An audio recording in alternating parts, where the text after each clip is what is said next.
говорите, что с коррупцией компромисса не будет. И каким образом не будет? Как будете бороться с коррупцией? Потому что это не я борюсь с коррупцией, это армянский народ борется с коррупцией.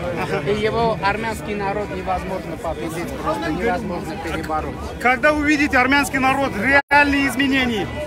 А сейчас они уже видят. Нет, реальные изменения, экономические, коррупционные и другие.